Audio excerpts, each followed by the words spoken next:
welcome to our video outreach session. So my name is Brian Rowe. I run the National Technology Assistance Project out of Northwest Justice Project in Seattle. I've got one other person who helps me out on staff, which is Liz Lehman, who is actually housed at the Montana Legal Aid Project.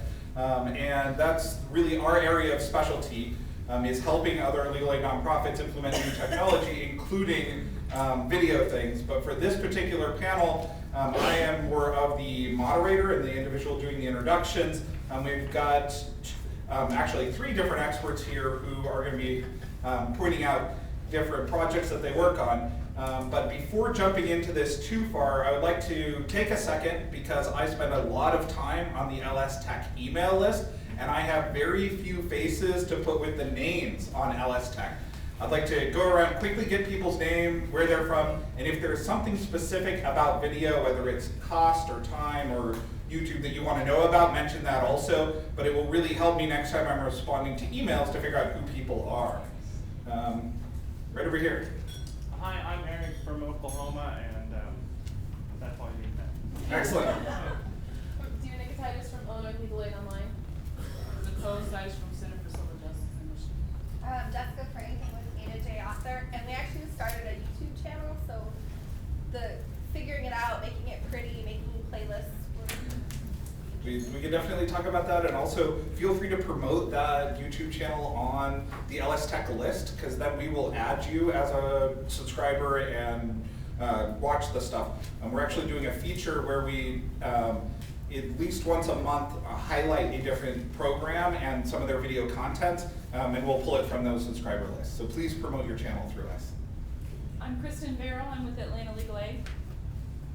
And I'm Jillian Thiel from Proponent, the San Francisco office. And Margaret Shin from Oklahoma. Bill Jones from the Center for Pro Bono at the American Bar Association. Kathleen Caldwell from Pine Creek Legal Assistance in Maine. Alison Paul, Montana Legal Services. I'm Daniel Ediger. I'm from the Northwest Justice Project, like Brian, and I'll be speaking later about our videos. He's our guru for video stuff. He's the one who really knows everything. I'm Xander Karsten. I'm with Pro Bono Net in the San Francisco office. I'm Jeff Hogue. I'm a supervising attorney and tech coordinator. That Jeff Hogue for the LSC folks. And we have a YouTube channel. I hope you'll like it too. We'll make sure to put it up on I don't know. We'll circulate on LS Tech. Yeah. Put a post on LS Tech, and we'll subscribe to it. Awesome. Legal Assistance of Western New York. I'm Mark Peltieri. I'm from LSC. I'm Rebecca Miller. I'm from Carpenter Rights Division in Georgia. Joe Hornbaker, Legal Aid Society, Greater Cincinnati. Ken Phillips, South Carolina Legal Services, and we do have a YouTube channel, SN Legal Services, so subscribe. Excellent. Joan Howard, Legal Aid in Detroit. Andrea Lummy, South Carolina. Jeffrey Ketty, Coast to Coast Legal Aid, South Florida. And how much is it minimum to start a video project at your organization? That's something I'd like to hear about. Daniel is going to cover the economics of it specifically. So. Hi, Vivian Chavez, Legal Services of Greater Miami. I'm Kate Frank. I work in Connecticut. Law Help I'm Kathy Daniel, statewide Legal Services. Daniel Benson, Legal Aid Society, San Diego. Hi, I'm Liz Lehman. I work at Brand and staff. Louis Creekmore, Legal Services of the Hudson Valley, New York. Joe Trujillo, Ohio Legal Aid. I'm Lisa Stansky, Southeast Louisiana Legal Services. I'm in the Children's office, and I want to hear about all of this, and especially about animation. Excellent. I'm Sandra Buck, Vermont Legal Aid. Brand new. Welcome. Chris Martin, Legal Aid of West Virginia. Joshua Goodwin with Southeastern Ohio Legal Services. Alex Tucker from LSC. Miranda Watkins, Pro Bono Net. Good afternoon, everyone. And 1 or 2 more people sneak in there. Anybody else who able to introduce themselves?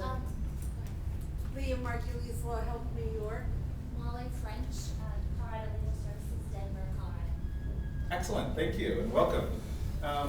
Before jumping into our speakers, I wanted to just go over one of the quick reasons why LSNTAP stopped hosting videos on our own website and went to YouTube. Last year, when I took over the LSNTAP program about 18 months ago, we put up all of our different webinars online after the trainings. And when I got to the end of the year, I had to do statistics for LSN or for LSC over how many people showed up to the webinars and how many people were watching the webinars online. And we figured out that less people were actually watching them online than were showing up in person, which kind of amazed me because you could watch them online at any point in time. And then I went over to our website to find them, and I couldn't find them through our search. And I eventually found them through a creative search on Google. So they weren't very easy to find the videos to our own productions that we were putting forward. We had a blog post afterwards that some of them had videos in. So this year I decided let's move everything over to YouTube and see how that goes. Last year we had about 450 views out on our 10 webinar videos. This year, as of about a month ago, we were at about 3,500 views for all the videos that we put up. So it's going significantly better. We're also able to much easier track and see where those views are coming from, something that we weren't able to necessarily do with the initial views that we had on LSNTAP. We got a view per each individual web page, but not which video if there were multiple videos. This lets us break it down, and we can even go further and see when people stop watching the video. So, for example, we've noticed that on our 50 tech tips, nobody makes it through 50 tech tips. And maybe we should have divided that up into 5 tech tips, followed by 5 more, followed by 5 more for the web, because people tune out somewhere between 10 and 15 on our tech tip videos. On our longer videos, such as the one about online intake, people are much more likely to watch all the way through because that type of a content is much more conducive to a large-scale audience. So moving to YouTube has definitely helped us with views, but also in figuring out what works and what doesn't.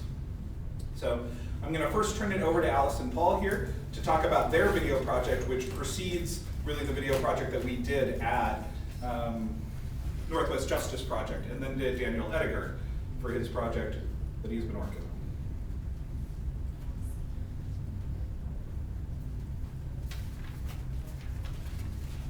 So I have to say I'm not the video expert in our program, but I'm the one that's here, so I'm going to talk to you about it.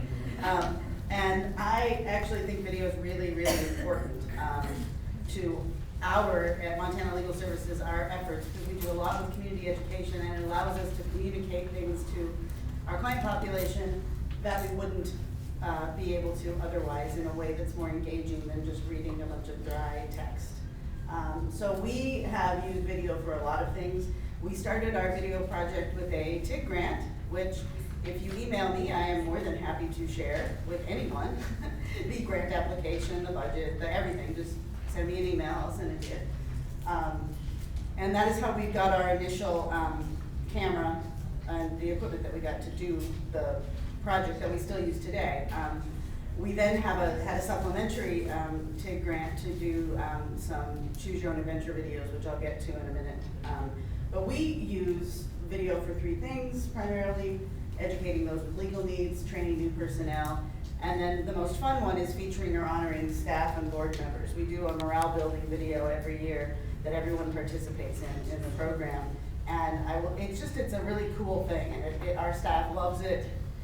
We show it at our annual meeting every year, and I'm not a Mac. Maybe I am. So what do? We recording training. We record trainings for new personnel. We bring in somebody new. We're a small program, and we've struggled for years with how do we do new employee training when you bring in 1 employee every 2 or 3 months? And one way to make that more sustainable is video, because we can do some of our stuff by video. And we have legal substantive topics, and then people can watch them, which is great. And at the end, this is some of for our 40th anniversary, we did a whole video of our staff talking about their work. When our executive director retired, we did a video honoring him, which was very, very well received. We've also done spoof videos of our intake system, which was very funny. I think all of these are on our YouTube channel, and I'm not showing them just because these guys do a lot better work than we do, so we're gonna let them show. We also, these are some of our education. We did have, one of our TIG grants was a partnership with the law school, and the idea was that we were gonna get law students to do the videos, and it was built into a law school class. It didn't work. I'm just telling you now, from our perspective. We didn't get a very good quality, and you know, it was just really difficult to get the content out of them. The idea, I think, was a good one, but it wasn't something I would recommend going forward. We've gotten much better just with our staff members doing video. We have a legal tip of the week thing that we do, which is a very short thing that goes out over Twitter. It also gets published for free in every community newspaper. If anybody's ever heard me talk about community outreach, if you're in a rural area, they all have little newspapers in every little community, and they are hungry for content, because who wants to read about, you know, the cow in the middle of the road for the 15th time, or how, you know, Kristen's aunt and uncle are coming to visit next week, which is in Montana really what you get in these small newspapers. And so when we said, what if we gave you a legal tip of the week, they were like, hallelujah. But we want to do it, and we publish them on our website. Now we want to start doing a little video legal tip of the week with different people reading them or saying them or showing them. And I think it's real short content that could be, I have a million ideas for content, and my staff is a little tired of it at this point. We received this TIG grant to do choose your own adventure videos, and for those of you that know, and I don't know if Brian's going to talk or if Daniel's going to talk about this a little bit, we're testing the effectiveness of legal interactive videos on a legal content, and YouTube has a built-in feature where you can, you know, if you pick yes, you see one set of video content. If you pick no, you see another set of video content, and it allows the end user to maybe tailor the information they're getting more to what they want and what they need, and we found it to be beneficial. So we have one of those up there too. And these are some recommendations that were done. My Director of Communications, Christine Mandaloff, is put this together for us, all this fantastic information. At the end of this slide deck is her contact information, and if you have questions and want to know about our projects, I would recommend you call her. I'm more than happy to answer them, but you might not get a very good answer. But we also were very lucky to have an AmeriCorps Vista volunteer who had a degree in video production, which was a bonus one time, who developed a whole bunch of internal resources for us, some videos on how to use the camera, amazingly effective if you can just show somebody, right? But she came up with some recommendations for us, which we found that things we didn't even know, like it's easier to do feature video development if you have voiceover narration rather than having the actor speaking, right? If you use text annotations, you minimize text in the original footage, allows for easier updates. I wouldn't have thought of that, but makes sense. And then we supplement our footage with hooking up with partner videos to create more video content for us. Here's a list of basic equipment. This whole PowerPoint will be on Alison. Yep. So here's a list of the basic equipment we got started with, which I think is just a good standard list for what you might need, and it wasn't all that expensive. Extension cord. Oh, did we put yeah, we did put extension cord. Extension cord, a really long extension cord. We were able to get flip cameras for free too, and we distribute those among our staff as a way to get footage. That we have 4 or 5 of them that go out when people want other footage. So how much do you think total that package was? About $12,000. I know that because I know. And most of that was The what camera. the camera and then second the Mac? And the Mac. Okay. Yeah, and we have a big Mac. And then and the Final Cut Express came later. We did iMovie first. Okay. Yeah, we went with iMovie first, and then later we got the second kind of software. But yeah, that $12,000, and that was probably 4 or 5 years ago. This is some tips. Use inexpensive equipment. Engage your staff. I'm rushing through this because I really want wanna see what Daniel has to do. And I also asked Kristen and Brian, we asked Kristen Barrell, who's here to show a little of what they're doing in Georgia, which is really interesting. It is amazing, one thing we have found, it is amazing how many people on our staff actually have some video skills if you just ask. That's, I mean, you don't have to be, to do really, and we're talking about the kind of videos that aren't horrible quality, but aren't full, big, huge production quality. And we've gotten some pretty good results out of it, I think, when we've just started asking around. And lots of people are interested in it, it gets people engaged. And if you have people without video production skills, use them as writers, actors. We have staff that love to be actors in our videos. They really love it. One of the things I do is create an organizational video use policy, and we do have one, and I did give it to Brian to post on LSN tab, so if you want an idea of what something like that would look like, it talks about what we use video for, and just all kinds of things. And this last one here, cannot underestimate the importance of training more than one person to use the camera. Just saying.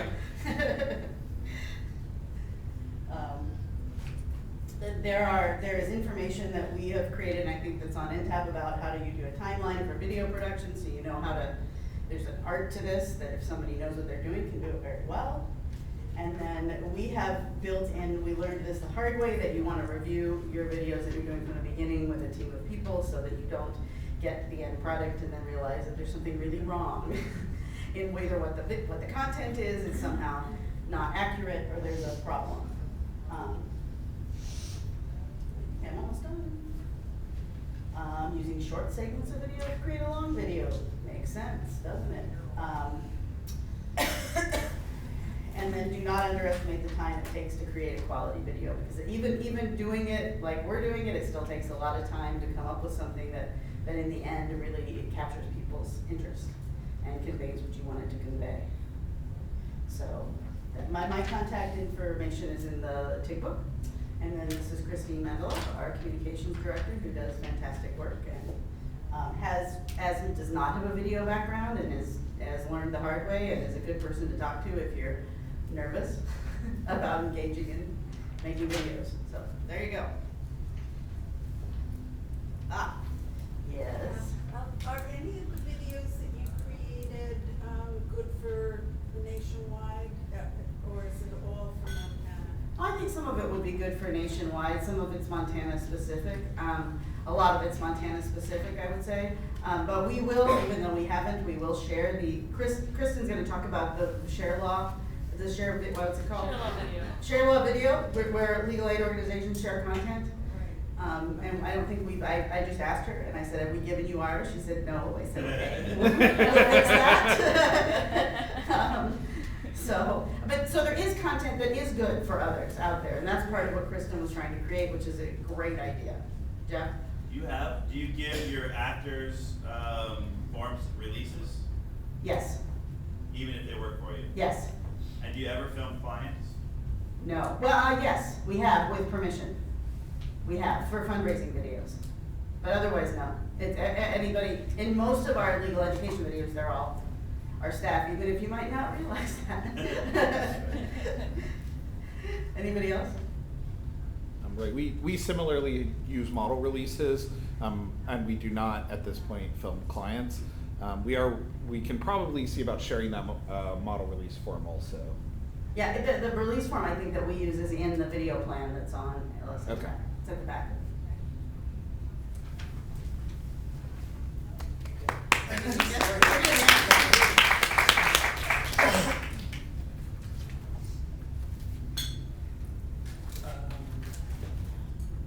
And this is Montana Legal Services YouTube channel, in case you're wondering. So just to move over to ours, so this is the Northwest Justice Project YouTube channel. We also have the videos embedded here on our statewide website, and they also are on our Law Help site. You see here this video here, and then click on that, it's embedded there. I'm going to show two-minute clips, so that'll be at the minimum, but I don't want to just show a whole bunch of videos, right? Even though it is the end of the day. just gonna basically present our whole little project, video to reach clients. The money came not from a TIG grant, from the Department of Commerce, part of the stimulus bill, actually, 2008, the Broadband Technology Opportunities Program, bringing the internet to rural parts of the country, administered in Washington through this EdLab group. And public computing centers were set up in courthouses and around the state, several reservations. And then we received some money of that to generate content, legal educational videos for the public. And then out of that came the videos on the Law Help site and our all new YouTube channel. This is me. Little background, I did work in film and video before I went to law school. You probably have heard of nothing that I worked in unless you are a Bollywood fan. Might know this one. They were shooting in New York, but I didn't go to India, unfortunately. I went to Loyola. I got a public service postgraduate fellowship, and I spent my first year at Idaho Legal Aid, where I'm from. And I was doing a legal educational project there, but it was print and plain language, and it was for seniors all across Idaho, and I also worked on the senior legal hotline, and this is just like everything we said over and over again on the hotline is in this guidebook, and we mailed it out to each of the callers and then distributed through community centers throughout the state. But we did have to field test it. We had seniors sit down and tell us what words didn't make sense. So I have some experience that I carried over into the videos, and of course we try to do that in all the videos.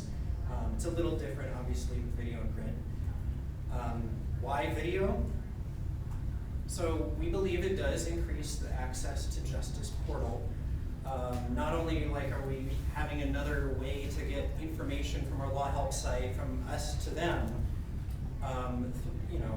just by having the YouTube channel and our Vimeo channel, which we don't use as much as an outlet, but we sometimes, it's there, it's public. But also you can watch our videos on mobile. This is a new, almost our first foray into mobile services, I think. Our Law Help site isn't really, you see it on mobile, right? Okay. But the other thing is the social media aspect, which clients who are out there and may not even know who the Northwest Justice Project is are searching for answers to their legal issues, and they maybe find our YouTube videos through just searching on YouTube or Google, and that will hopefully bring them to us and the Law Help site. So for example, if people are out there searching for Northwest Justice Project, Google or YouTube, this is the search results for Northwest Justice Project. All of those red arrowed videos are ours now, and a year ago, none of those were there, and there was only this one of somebody who did not have a good experience with the wait time on the hotline. So that was the only representation on YouTube. But now our content is there, and people are obviously finding it and watching it. Similarly, searching for foreclosure mediation or juvenile record sealing, these are our videos. And we're at the top of juvenile record sealing, for example, when people are searching for potential answers on how to go through that process. Now I'm going to show the first little clip just to give you an example of some of the things we do. Some of the types of animation, the processes that we emphasize, trying to make them watchable and not just somebody talking about the law, and the sort of like Russian doll aspect of the videos. You know, those nesting Russian dolls, it's like the first 30 seconds is almost a complete video, and it just, if people only watch that, they get something, which is it destroys a common misconception. And then if they keep watching, it kind of repeats the same material again, but it's like a minute-long video that goes into a little more. And then if they watch the whole 4 or 5 minutes, they may be able to go through the whole process. So for all levels of attention span, you might say. We have to adjust. Now in Washington, that means you may get turned down for a job, school, apartment, or loan because of something you did a long time ago. But if you formally ask a court to seal your records, you may get a fresh start. So how do you do it? Welcome to our webcast about the basics of juvenile record sealing in Washington State, produced by the Northwest Justice Project and Team Child. Almost any involvement with the juvenile court system or the police police. So I want to show that like our animation technique here is basically a PowerPoint. Right? I do it in Keynote, that's Apple software, right? These are Here's a PowerPoint list of slides. some of the things that leave a juvenile record that you may want to seal. Your juvenile. Oh, I'll repeat myself afterwards. Different people and agencies keep copies of your juvenile records, including the Washington State Patrol, any local police department that arrested you, the administrative office of the court, any prosecutors in your case, probation officers if you had one.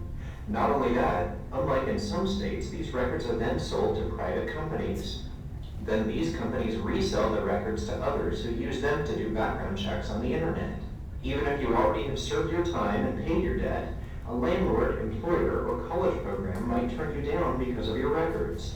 But if it's been long enough, you might be eligible to seal your records so they won't be seen in the public databases or sold to the private companies anymore. Here are the basic steps. First, you've got to get all of your records in front of you. You'll have to go to the juvenile court clerk in the county where you were arrested, charged, or convicted. You'll have to go to more than one court clerk if you have records in more than one county. Second, you'll have to figure out if any of your records are the kind that can be sealed. It depends on what class of offense it was, how long ago it happened, and whether you've had any convictions since then. There's a free helpful packet available on WashingtonLawHelp.org. You can find a chart there that lists all the classes for each offense. For most kinds of charges, you'll have to wait 2 years without another conviction to get it sealed. For some, you'll need to wait 5 years. The court will expect... Okay, so that probably just gave a brief overview of a lot of the videos we do. We bring people to Washington Law Help. We show that these forms are there. They're like little mini advertisements for our already existing content. And they do try to illustrate, like some difficult concepts, like the group that we work with, Team Child, like a lot of people find it unusual that like these records are in all these different places and you have to fill out a form separately for each of the different places where they're held in Washington. And then, of course, that first 30 seconds I was talking about, the idea that, well, I'm over 18, so they're gone, right? They're sealed, and that's just not true in Washington State. And they have to, like, that's the one thing that they just wish everybody in Washington would know. So we put that right at the front of the video, and then we go into the process if people are going to continue watching. So we use the animation and voiceover. That's just a whiteboard. Somebody's drawing on it. It's me in this case, but you might have somebody in your organization who can draw, and you just speed it up. And that's all it was. It's not like special effects other than putting it in high speed. And also the voiceover narration, using the animation is useful, we have found, because we have to do all our videos in Spanish as well, and then it's just recording the Spanish narration. It doesn't have to be the same time as English. You don't have to dub things over and match lips. I mean, for me, you have to do that. But and also the text. A lot of our videos look like this. We just swap out the text, and like I said, it's like a PowerPoint. But it gets the content out there on YouTube and reaches the clients. So we also use video screen grabs if we have to show like an online demo, how to fill out a form online, where the court's websites are. We can show that using Camtasia, which is a $300 program that we found very useful and like kind of the best ways to do video screen grabs. And sometimes you have to show the internet itself, and that's a good way to do it. Of course, examples of legal forms and documents, highlighting areas where it's like maybe it'd be hard to like people just toss aside. Say like, you gotta read here. This is where the deadline is buried. And we did some live actors, narrators. This again is like a PowerPoint up here. It wasn't like live action. We just used still frames like a comic book. And again, because it made it much simpler. The volunteer actors and paralegals didn't have to memorize their lines, which is kind of like one of the hardest parts of acting. And you could just do a photograph, add a line, record it later while they read it, and it's been one of our most popular videos for advocate trainings because people, it's like interesting, visually to them. So this is the equipment we use. We don't use a flip cam, but you could use any, video camera, iPhones. We put together a all statewide video for one of our conferences. And I had video, I just said, post the video, get somebody in your office with the phone. Everybody all over our state had one phone that could take video. It wasn't great quality, but we were able to put together a video with it. I use this computer here I'm using right now. It is a Mac. It's my personal Mac that I brought. I've had it for a couple years. I'd like a bigger one, but you don't have to have a big one, is what I'm saying. And this is our studio. That's my office with file cabinet. Those are lamps from IKEA. That's a piece of green fabric that is you can order for $20, and you can do green screen technology using iMovie or Windows Movie Maker. And then this is the camera that I use. It is several years old, like 6 years old. I did have a videography sort of business several years ago. That camera cost me $3,000. You can get things that are much cheaper than that are just as good now. And then this is sort of a repeat, but showing the software as well. PowerPoint, Keynote, iPhoto. That's how we do the still images. Screen capture. We use Camtasia. There are other things that are less expensive, but if you're going to do a lot of it, Camtasia. The cameras, like I said. And then we use drawings and animations. And like Alison was saying, there are people in your office or organization probably who can draw. A lot of people draw on their own, and you could just say, can we just get some drawings of some, and it doesn't have to be worked over too much. So these are the steps of our process. Yeah. So just to recap, the total tech budget on what we've spent there, let's say that we had actually bought your camera, which I wish we had for you. We're talking about $5,000–6,000 total for Mac, camera, and other supplies. Yeah, I'd say so. This is a MacBook Pro. You can use Windows Movie Maker. Mm-hmm. I use it sometimes. Camtasia was $300. I don't have Final Cut. Mm-hmm. I just use iMovie. That works for me. I guess I'd rather have Final Cut, but I just make do with that, and it's pretty good. Camera might be the most expensive thing, but if you can only use a phone, I'd say just do it. To get a little more into just the steps of our process, how we make the videos. Of course, there's the research and assessment stage. What's already out there? What are they looking? What are clients looking for? What do attorneys say? I say this all the time. I repeat myself many times on the hotline. Could you please it would be great if everyone knew this. That's kind of an ideal subject for a video as a publication as well. But it's got to also lend itself to video as a publication. We do the script writing. This is sort of the longest number of weeks process, just because it's back and forth with attorneys. Although it can be shrunk considerably if you start with already a publication that you have. Because of course, you got to make sure it's all these things accurate and comprehensible, or plain language is what I'm emphasizing here. It's right, short, and plain. It's got to be snappy. When you have an attorney start with a script, it's usually very, very accurate, and with citations. It's a nice way to put it. And is a really great. There's the law and all the nuance, but people aren't going to necessarily watch it as much, and they're we try to direct people to more detailed information on our law help site. This is the script template that we found useful, and it helps attorneys and people who've never written a script kind of realize that for everything you see on the screen, there should be, for everything you hear, there should be something you see, and vice versa. And one sentence takes about 10–15 seconds to say, and that's a long time in a video of nothing going on. So you have to have, maybe it's just the text of the sentence itself, or a short version, but it has to kind of keep changing at a minimum of every sentence. And so we found that template works good for getting people to think about that kind of thing. And then it's just the time code on the left. And then we try to think, how should we show this particular topic? Is this one where we really want to show people what the hearing looks like, the room, or do people are they uncomfortable with going to a hearing by themselves, and they just need to be shown that it's not like a courtroom, it's more like a office room, or do they want to show the actual how to fill out a form type thing? So these are sort of more traditional legal educational videos, I think, that we found that they're good. But you can see it's live actors. There's a courtroom, there's a hearing room, and the forum, And we've found this level of video is almost too time and money intensive for us, because we're just, maybe for you too. This is a more, I call this traditional animation.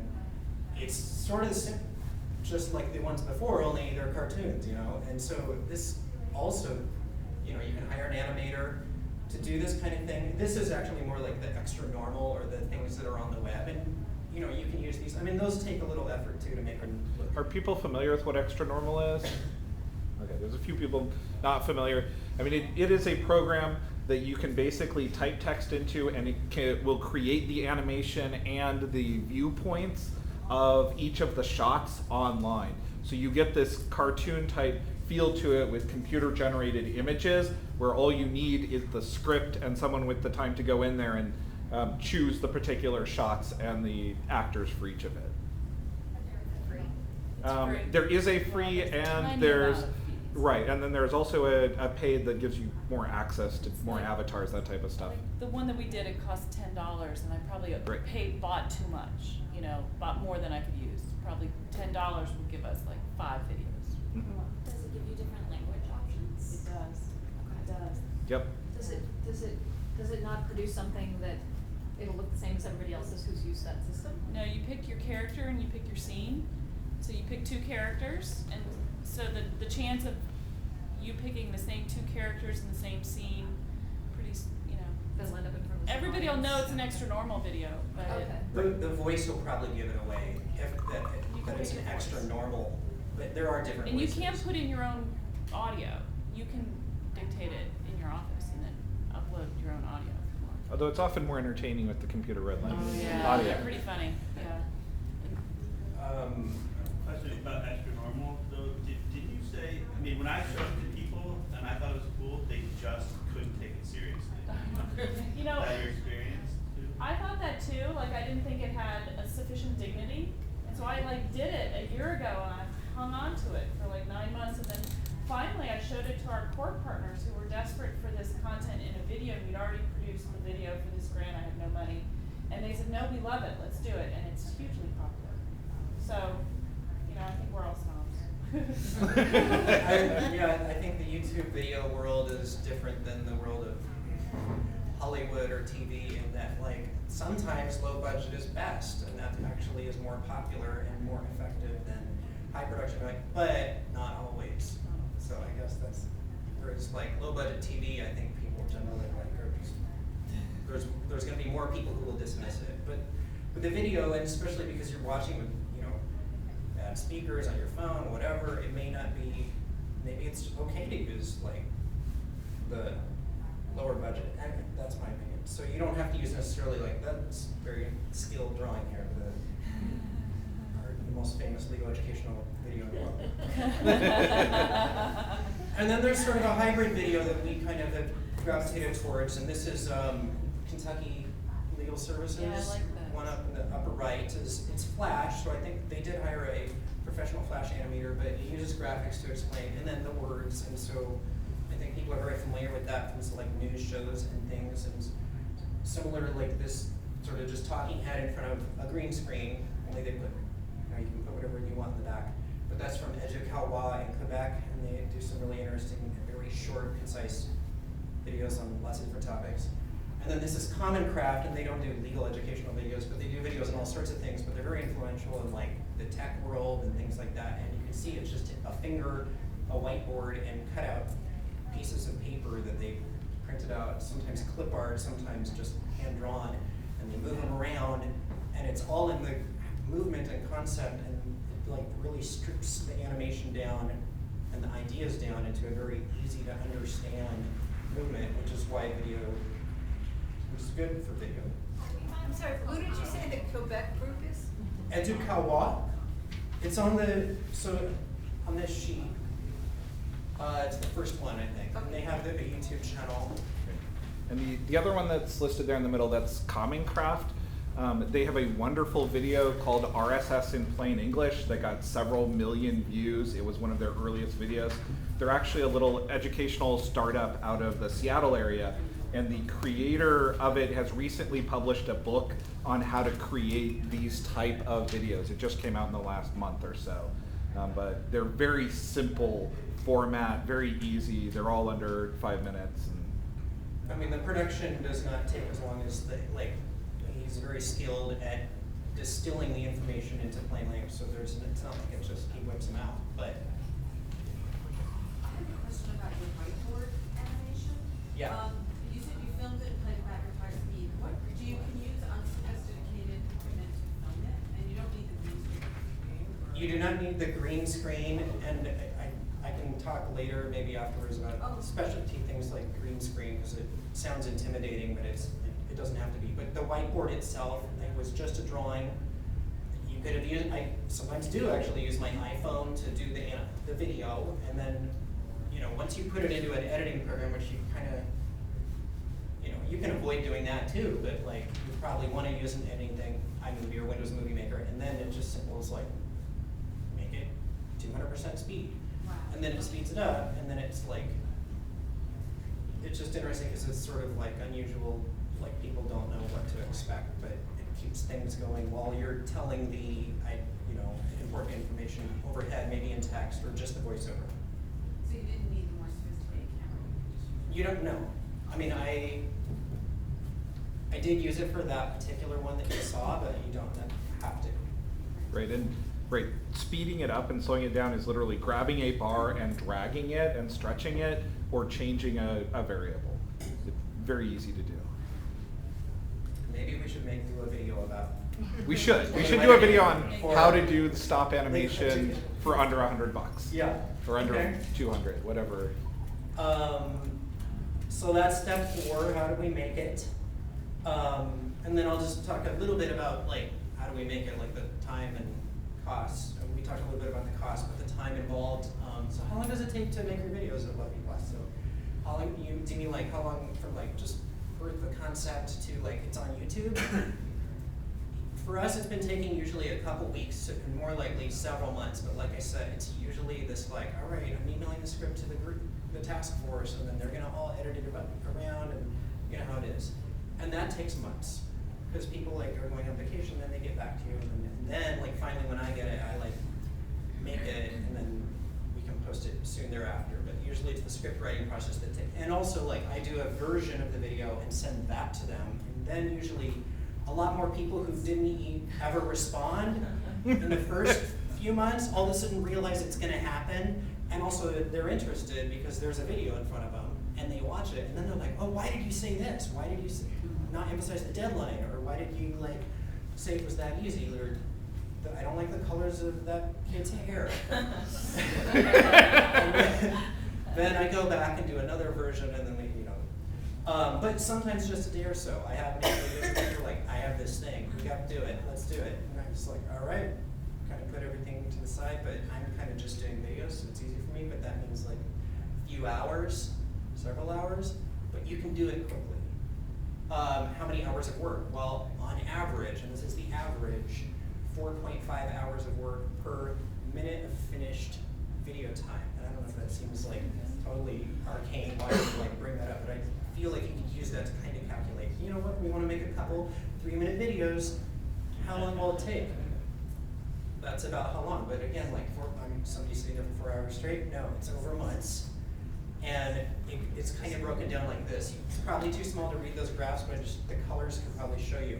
The largest part is this is the stuff that I do, or you would have to hire somebody to do if you don't want to do the video stuff and animation. Cameras and mics, computer editing. It can take at least half up to 80% of the time.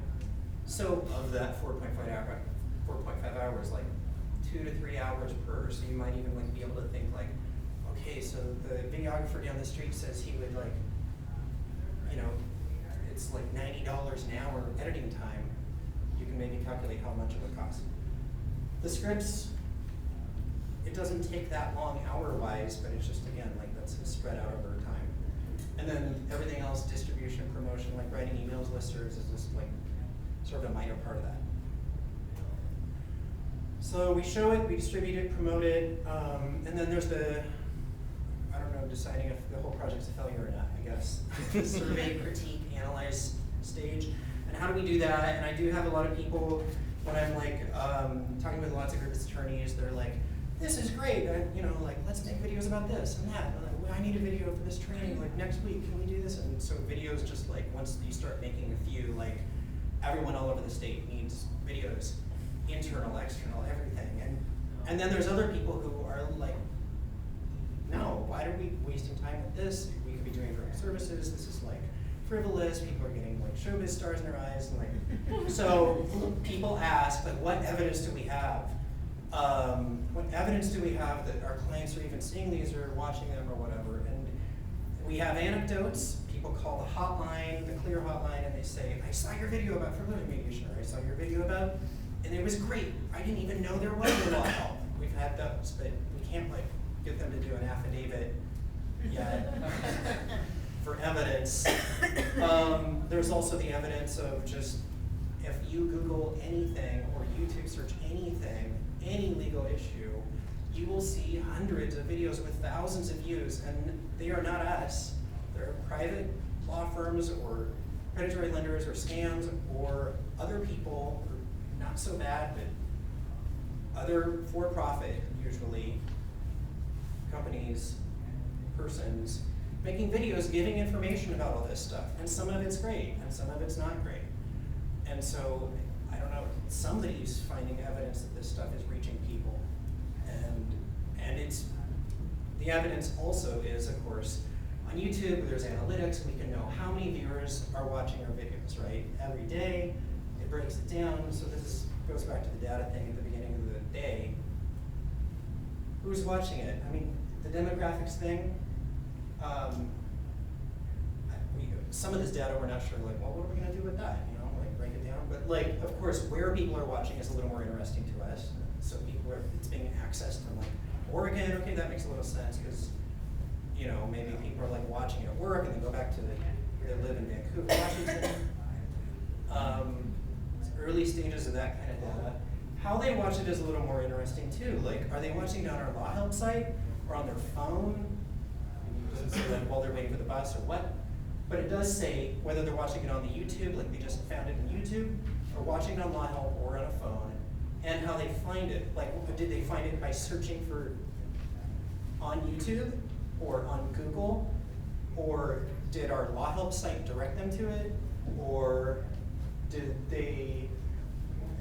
A lot of times we don't know where the source is because YouTube doesn't even know.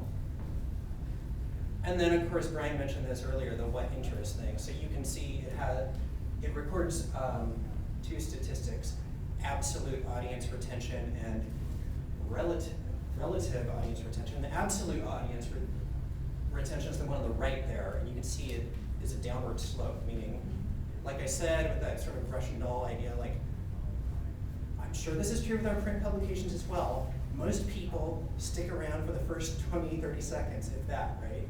And then some people, you know, but if you can get like almost half the people to stick around towards almost the end, that's pretty good. The way we know that that's pretty good is this is like the average, and so that compares to all videos on YouTube of that length.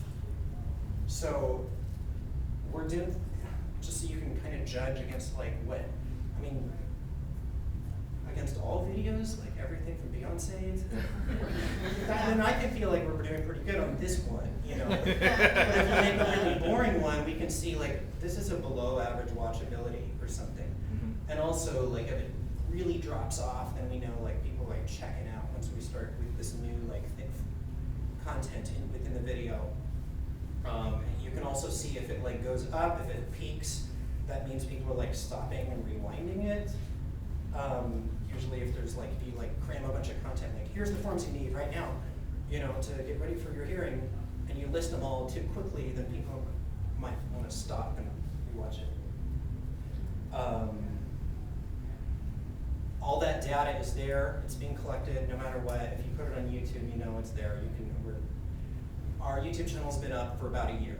So we have this wealth of data that we're gonna try to figure out what are our manageable goals and like how will this data help us achieve those goals and all those things that we heard at the beginning of the day.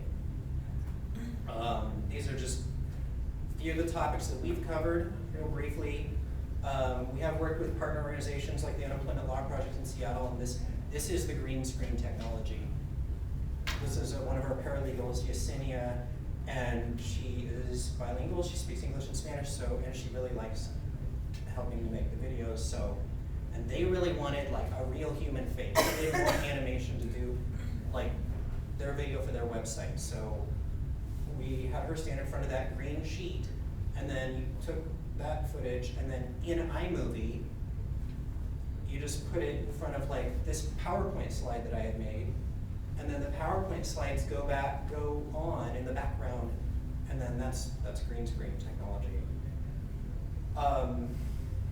This Fair Hearing Day is construction paper drawing. It's not an animation, it's just a drawing. Then the characters come in as they're labeled, like who's gonna be in the room?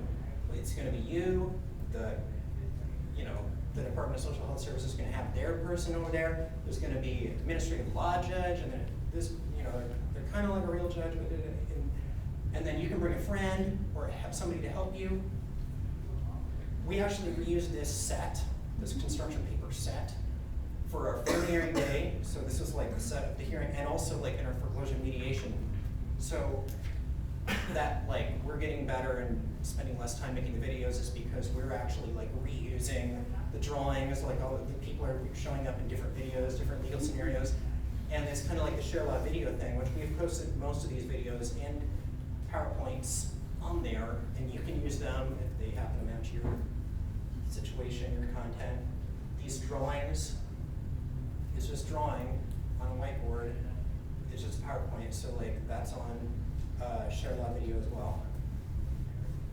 Similar here, we've done the landlord-tenant stuff. We have done some more traditional, these are some attorneys at the ASOU in Seattle, and they're talking about tenant screening. We interviewed them, and that kind of video is, it takes a while, obviously, because you gotta arrange the thing, you gotta travel to their office, and then you gotta transcribe everything they said, and then you gotta winnow down this content into something that's a usable 8 to 12 minutes or something. You may have 4 hours, and all of it's good. So it's just that kind of video. Debt collection, and then this points out that we are entering in. We've always used this little the choose your own adventure thing that Alison talked about that YouTube allows you to do, and so it's this feature that lets you. You've probably seen it if you've ever watched a bunch of YouTube videos. There's a button within the video itself. And sometimes it looks like a button like that, and sometimes it's just like a box that says click here. So this is how we let people choose between the English and Spanish version. So the first 15 seconds of all our videos, there's a button like there that says Espanol, and vice versa. It says English on the Spanish one. You click that, it just takes you right to the other video. Different tab in your browser, and there you are, you're watching it in the other language. And eventually we're gonna have, so we do have a TIG grant to do several videos, including captioning all of these and adding a version that has an ASL interpreter, sort of like the picture-in-picture thing. Sometimes there's you know what I mean? A lot of Sunday morning church shows have the ASL interpreter in the corner. We're gonna do something like that. And it will be a button there on all of our, we don't have to redo all of our videos, we just add the button in YouTube, and then it'd be you can select that if you want. And we are using it in the same way for people to select their legal issue. So, you don't just present here's landlord-tenant law. I don't know, hopefully you listen to the whole thing and we'll get to security deposits at the end. You're gonna have to listen to repairs and what leases are there and eviction process. So we have this video. This video series explains some of the laws that affect people who rent the place where they live in Washington State. These videos explain basic rights and responsibilities of tenants and landlords. You can click on one of the characters below to learn more about a specific issue affecting residential tenants in Washington. If you are a tenant in a manufactured home or subsidized housing program, there are other special laws that may be very different than the ones explained in this video. If you want more detailed and free legal information, so we selected one of the windows, one of the characters. Sal recently moved out of his old apartment into this new one. Sal paid a security deposit at his old place, but his previous landlord sent a letter saying he was going to keep the deposit for repairs. Where's my deposit? I left that place in pretty good shape. I should get my money back. Sal gets some bad advice from Bo. Your old landlord was to give you the whole deposit back the day you move out. Really? No, Sal, that's not correct. Who said that? I'm the narrator. I'm here to talk about the rights and responsibilities of landlords and tenants in Washington State. Good. Isn't my old landlord supposed to give me my money back? Well, that depends. After you move out, your landlord has 14 days to give you your deposit back. Or give you a written statement of why some or all of the money is being kept. Well, the statement says he's keeping. Okay. It's a little weird because I actually did Camtasia, which is that video screen grab software, of me going onto the video and clicking on one of those. So it turned out when I made it compatible for the Mac just for this presentation, it like glitched out in a bunch of places. You saw that like weird matrixy stuff. That's not how it's gonna be. Anyway, this is a draft too. I'm not sure whether we're actually gonna stick with these like primary shapes or go to, because a lot of people like them and then a lot of people don't like them, which is something you can find as soon as you do any sort of video. I found, unlike a print publication, which is like, they get it off of Washington Law Help, and their range of responses will probably be from the very most negative, which is, I won't read that. It just adds to the information, and it just is put aside, to like, this is great, I'm gonna read it very carefully. With the videos, because it's visual, and we're visual animals, and the emotional response is much greater, the negative responses are gonna be like, I hate that. That's terrible. And the positive responses, on the other hand, are gonna be like, that's great, what a great video. And then there's gonna be a lot of people who will watch it in between, hopefully, and that's just the difference of the medium, I suppose, between print and video. Anyway, these are our two big websites to check out that are also on the handout. And so I guess we have like 15 minutes, is that right? Yeah. So we can, oh, do you want to? Yeah. Yeah. Okay. Would you like to introduce ShareLaw for a second, and also we can show the video also. Yeah, I just with the yeah, Daniel, do you want to log in? Just like, I don't remember. You're not I'm gonna not. remember. See if I can.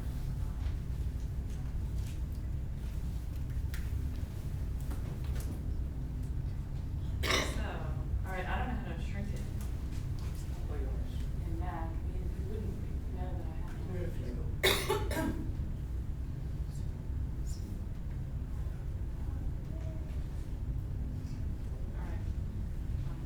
Okay, you guys can see it all.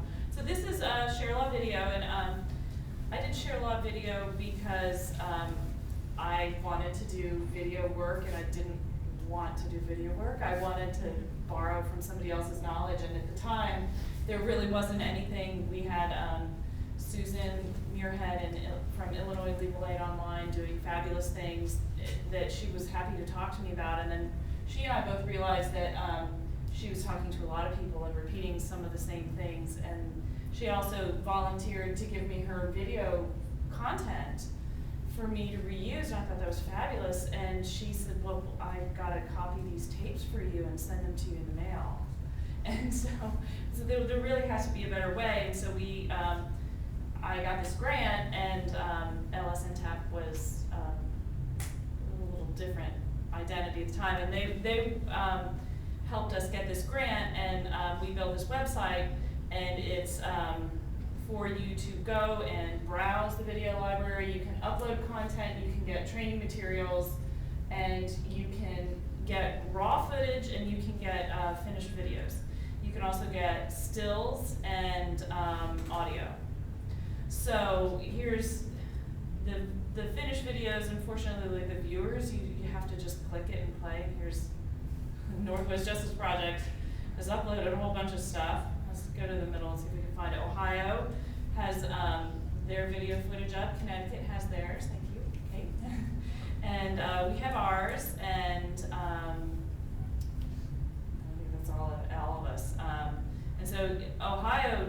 Ohio 1-minute videos, and you can watch 1 minute of their 1-minute video,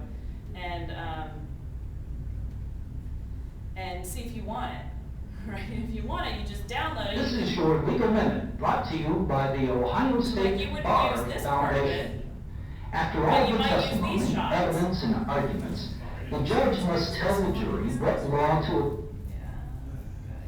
That process is called the jury trial. So if you want the video, if you know I want the shot of the back of a judge, then you can click that you want this video, you agree to the terms and conditions, which are essentially, it's very common cause, you just agree to credit the donating organization in the credits of your video.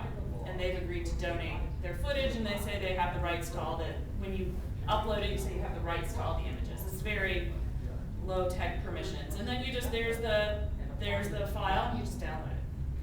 So that's what, how you search. And then you can also, if you're really ambitious and don't do it during screening hours, you can go to the video clips section of the website, and you'll see, we maybe had an hour and a half of footage for when we filmed our eviction video, and so I've chunked them up into chunks, and so did Illinois Legal Aid Online, gave us all their raw footage.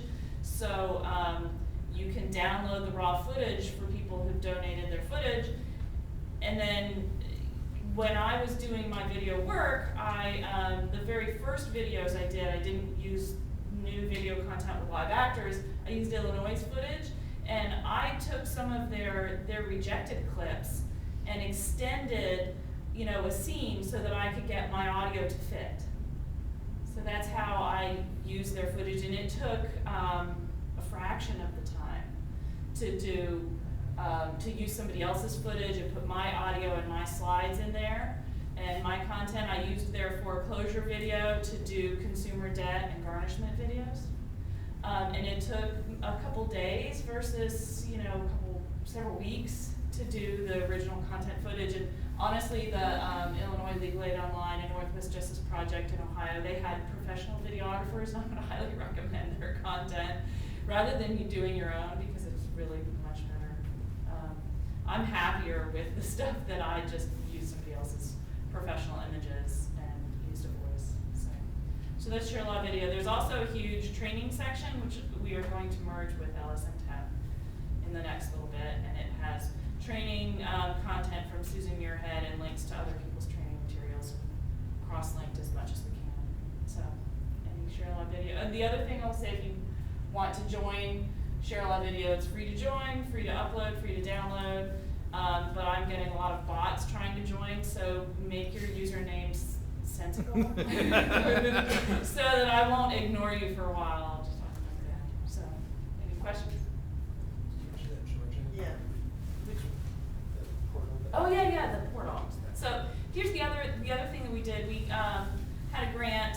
Part of the video grant was to do these mini portals, because I wanted, back when we conceived of our video grant, there was no good way to embed video or to display a collection of content on the Law Help platform. And so this is part of, or I guess an addendum to the Law Help 3 rebuild.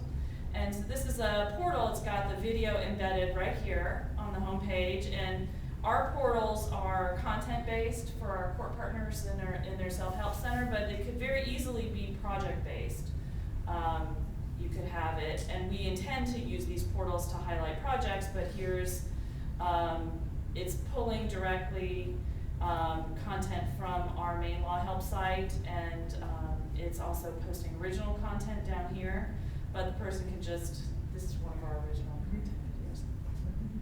You can't even hear the audience. Oh, you can just turn it to that. Oh, I did that wrong. And it was not meant to provide verbal advice. Information may become outdated as Yeah, I don't know why we did this. in this video apply only to Georgia. And so they can watch it straight from this site, and they get to this site from the court. Thanks for talking to me, Karen. I'm not sure what I'm gonna do. These are our No problem, Tony. volunteer actors, and this is the Tell me better what of the two. Well, I'm being I have to evicted. say. My landlord says I have to leave, and I have no place to go. You know, I help out with evictions all the time in the Anyway, and this video footage, which is nice quality, this happened to be nice quality video footage, you could just put your own voiceover on it and reuse it using SharePoint. But the nice part about the mini portals is that you can just highlight a video on the homepage of the site. So, the mini portals. And contact Jillian to get. Or email support. There you go.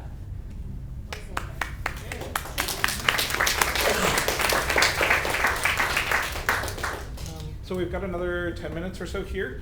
I'd just like to open it up for questions. Can one of you give like the top 3 tips for YouTube SEO? You go for 1 or 2 there, and then I've got a few also. Oh, okay, you probably have more than I do. There is this function on YouTube that lets you see, like, will they suggest terms? Yeah. And, Okay. yeah, and I mean, I also, probably some of you know more about this than I do. But I often put like as close to the whole script, but you have to kind of change it in the description. Yep. So here's the description. You probably don't even see that. It says like show more, show less. Wow. You see in a YouTube video. Most of the time there isn't stuff there. But you put a little blurb here, just enough for most people to see, including like our website. And then like, for people who do say show more, we got, our law help, our survey, and then like, this is almost the whole transcript, but you have to kind of change it. So all that's being searched? Yes, all of that will affect your search results. Okay. So even though your users will probably never see that, the bot will, and you'll come back on search results. You can also put tags in there, which will have a little more weight than the text itself. The other thing is the title matters a lot. Don't be cute in your title. Talk about what you're talking about. Don't tell me this is about octopuses if it's really about eviction. Put eviction in the name directly. Was that 2? I don't know. That was a few. So somebody saying that they're like suggested tags? Oh, I was saying that. They will auto-suggest tags and Oh, okay. yeah. There's that, and then there's even within the analytics, there's something, and I just did it like once, like several months ago, and it's like, it shows you like, people searching for this kind of video are also searching for this tag. Do any of these work? And then you're like, actually people are searching for foreclosure by spelling it F-O-U-R. Yeah. C-O, and I didn't know that. So the suggestions I tag it with that. Well, right, go into the analytics and check the suggestions that they've got for you and update them over time. Thanks. Yep. Another thing that's really nice is this link on here. We don't currently use it, but a lot of other YouTube people do, to link to another similar video, so that if somebody gets to the end or partway through your video and there's another relevant video, that they can just click on that link inside the video and go to the next one. So you can improve how the retention that you get in the initial views. If you're applying This just shows how for the a button works. house, apartment, We're watching this video manufactured and then we home. click on this Espanol button in the corner, and then Si usted se encuentra aplicando para alquilar una casa, apartamento o casa prefabricada, sería bueno que sepa sobre una nueva.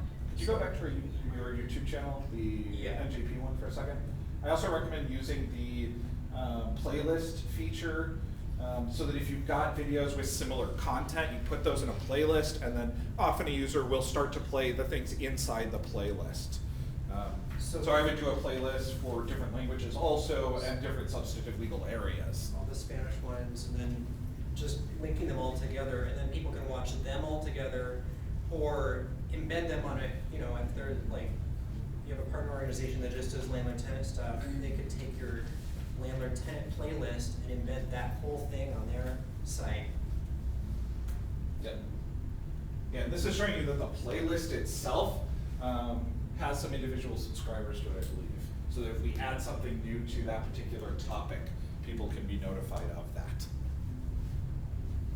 Is that video at the top your most popular one, or did you select that video? We selected that. This is like called a featured video, and I kind of swap it out every once in a while. And you can also have your page look differently. This is sort of, but this is kind of the best one for people if you're just producing a bunch of content. The other ones kind of have like more of a Facebook style, like it shows like stuff that we like, and we don't. Right, we only promote our own videos on the channel itself. Right now we're using this as just like a sort of like we're pushing information out there about Washington State only, because most of our videos are just about Washington State. If you have other partner organizations that are also promoting videos, you can promote videos that they do as something that you like or subscribe to and make that your fund also if you wanted. So you can be more community-based and less broadcast-based. Do you think some of these projects could be done by, like a summer intern, if we, advertise like for a film school summer intern or something? It is possible. It is pretty in depth, and having the tools there help. I've worked with another organization, Disability Rights Washington, and their YouTube content comes from a video intern from Seattle University Law. The production time per video is about 3 times longer than the time it takes Daniel to do a video. So I would plan for extra time in that process and someone for direct supervision oversight. If you just tell them, create us 4 videos, it's not gonna work. But students can be used, it is possible. There's some challenges. I guess you have a lot more experience with that. Yes. Yeah, if you've got additional comments there on what, Oh, no, I what already works made or mine. doesn't. I think when we've used AmeriCorps volunteers, and it depends, and some of the hard work is the script writing and all the back end stuff, not just the putting together part. I don't know, Molly, do you have any experience with that? Yeah, I mean, the script, gathering the script and editing it and just getting everybody to agree on it, takes a long time. Yeah. Jeff, didn't you use interns to do some of those plain language videos? Yeah, we did. I start everything with an intern. If they screw it up badly, I just take it over. Of course, So, yeah, the all content there those was were a done little primarily. easy. I'm The sorry? content there was a little easier maybe than turning over some legal content to. Yeah, but you know, you have self-help brochures, and they literally can read what we had clients. If they can't make a simple video out of that, we did a poor Right. job with that Right. material. But the really good one from Right Clearly of Looks Matter, that was done by a professional on Raven and staff. But you thought the other ones were worth doing, right? You know, I'm not sure yet. I think that they enjoyed it. They felt inspired. I don't know. The hard part is just the edit. I think 4 hours per minute turned out to be about right. It's the fact that some of the ones I have up there are already ugly and old, and I'm tense about how much time it takes to update them. Even if you go with we're going to record the audio separately. So I'm not sure yet until our YouTube channel is like really popular. It's like the chicken or the egg. Mm-hmm. Once there's thousands of people going there, and I have almost as much. Well, I'll never have that much traffic. Maybe traffic like we do to our website. Then it'll make it important, I guess. Does anybody have like huge traffic to their video content? Yeah, we've been up, I don't know, what, 6, 9 months, and we're, I don't know we're what at 12,000 views, 39 huge subscribers. is in like this world This is yet. not. Because of course they're not gonna go viral, or if they do, maybe we've done something like really wrong. It's a blooper But they're reel. like, it's like, instead of like a virus, it's like this, it's like education, so cumulative, we're hoping like a gradual, like steady growth, like looking at how many people watch, if we see like 10 people every day, that's like pretty good on our wild site for a publication. Are they, the level of absorption maybe is, I don't know what the level of absorption is, but it just seems like if people just stop watching it, then yeah, maybe it's just time to take it down. Well, and honestly, in using this as a social media site, we're really not doing that yet. We are just broadcasting. There are a lot of things we could do, such as ask the community for ideas for future videos, other things like that, that could be more interactive, that would get us more subscribers. We just haven't ventured that far yet. I hope we do in the future to build the community Like there. the staff features. I was just curious, when you were thinking through doing videos and looking to make that transition, relatively uniform, so that when somebody saw it, they would say, oh, this is Northwest Justice Project, or, you know, did that conversation not happen, or did you decide anything? I'm just curious, because there's a lot of, We didn't know what would work, and we wanted to try several different styles as part of it. Outside of the intro screen and having the logos on there wasn't like a style guide for us. Yeah, and we've also worked with several different outside organizations, many of them who were like some sub-grantee, and they were like, we want this. And so then it just became like, okay, how do we do that given our no budget, you know, or very small budget. So they look a little different. Now I'm trying to like, you know, put our stamp on it. But I don't know, you guys can tell me if that's. So last two comments here, then we're gonna close out. Did you mention the guide we made for making videos one time? Or do you not want to tell people about it? No, I'm happy to promote it, and we will put it into the blog post, which Daniel has been an active contributor to our blog, and several of the slides here are pieces of larger blog posts that he's done. And then Liz is going to be doing a blog post on this session in particular that will include a lot of the resources. And then once we hopefully merge with the Share Law site, we are going to update and consolidate all of the resources so they can be found in an easier way. Because a lot of the resources were put on the site before I took it over, and I'm not sure what's all there. A lot of your questions might be answered in this blog post too. I don't know if you want to like, because I just like talk about the real process stuff. I was gonna say, thank you, this is so helpful, and I was just gonna say, when you were talking about like what gets more traffic, we just found